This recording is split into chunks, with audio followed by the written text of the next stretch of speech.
बिस्मिल्लाहिर्रहमानिर्रहीम। नाज़रीन, आप लोगों को बड़ी खबर से आगाह करता चलूँ कि सहाफ़ी इमरान रियाज़ खान के हवाले से सोशल मीडिया के ऊपर कुछ दिनों से ये खबरें गर्दिश कर रही थीं कि सहाफ़ी इमरान रियाज़ खान को मार दिया गया है या वो मर चुके हैं। आप लोगों को बताता चलूँ कि इस हवाले से एक बड़े मीडिया नेटवर्क ने और वेरीफाइड मीडिया नेटवर्क ने इस खबर की तस्दीक कर दी है।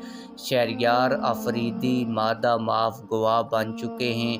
इमरान रियाज़ खान की मौत कब और कहां और कैसे हुई, इस मीडिया नेटवर्क ने जो खबर दी वो मुकम्मल खबर क्या है, आज की इस वीडियो में आप लोगों को पढ़कर सुनाऊंगा। इसके अलावा शहरयार अफरीदी जो वादा माफ गवाह बने हैं उनके हवाले से भी जो वेरीफाइड मीडिया से खबर आई है वो भी आप लोगों को पढ़कर सुनाऊंगा। लेकिन वीडियो शुरू करने से पहले आप लोगों से एक छोटी सी रिक्वेस्ट है, अगर आपने अभी तक हमारे इस चैनल को सब्सक्राइब नहीं किया हुआ तो चैनल को लाजमी से सब्सक्राइब कर लें ताकि आने वाली नई वीडियोस आप लोगों को बर वक्त मिलती रहें। आप लोगों को जो मैं खबर पढ़कर सुनाने जा रहा हूँ वो खबर मेरी नहीं है बल्कि एक वेरीफाइड अकाउंट की खबर है।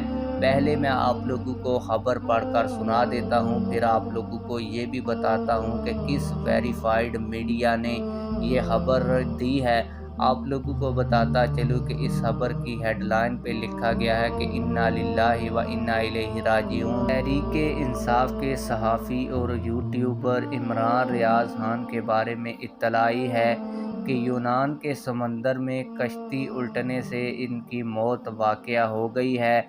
इमरान रियाज़ को शहबाज गिल ने एक अफ़गानी सनम गुल कंधारी के हवाले किया था जो पिछले एक महीने से इसके साथ कंधार में क़याम पज़ीर थे। गुल सनम ने इमरान रियाज़ को बराह रास्ता ईरान तुर्की पहुंचाया और यूनान से समंदर के रास्ते यूरोप का पार कराना था, मगर बदकिस्मती से यूनान के समंदर में कश्ती उलट गई है। इत्तलात यही हैं कि इमरान रियाज़ खान इस कश्ती में सवार थे। जहां कश्ती उल्टी वहां समंदर की 5 किलोमीटर तक गहराई है, इसीलिए यूनान ने रेस्क्यू ऑपरेशन रोक दिया है क्योंकि जहाज़ नीचे गहराई में जा चुका है। जो फंसे रह गए हैं वो नीचे ही गए हैं। आप लोगों को बताता चलूं कि पाकिस्तान तहरीके इंसाफ के इस सहाफ़ी और यूट्यूबर के हवाले से जो खबर दी गई है ये खबर हमें इसलिए भी सच लगती है क्योंकि इमरान रियाज़ खान को 9 मई के वाक़यात से पहले ही इनका नाम ECL में डाल दिया गया था। काफ़ी लोग ये समझ रहे होंगे कि सहाफ़ी इमरान रियाज़ खान के पास तो बहुत सारे पैसे हैं, वो हवाई सफ़र के ज़रिए यूनान और यूरोप क्यों नहीं गए थे। तो आप लोगों को बताता चलूँ कि उनको 9 मई के वाक़यात से पहले ही उनका नाम ECL में डाल दिया गया था और वो किसी भी एयरपोर्ट और हवाई सफ़र के ज़रिए किसी और मुल्क में नहीं जा सकते थे। और जैसे ही 9 मई के वाक़यात हुए तो उनके पास एक ही तरीका बचा था किसी मुल्क में जाने का, तो वो यही तरीका था। आप लोगों को बताता चलूँ कि ये खबर मेरी नहीं है, जिस मीडिया नेटवर्क ने दी है उसका नाम भी आप लोगों को बताता हूँ। इससे पहले जो शहरयार अफरीदी वादा माफ गवाह बनने जा रहे हैं वो भी अब खबर आप लोगों को पढ़कर सुना दूं। आप लोगों को बताता चलूँ कि शहरयार अफरीदी का माफ़ीनामा कबूल नहीं हुआ।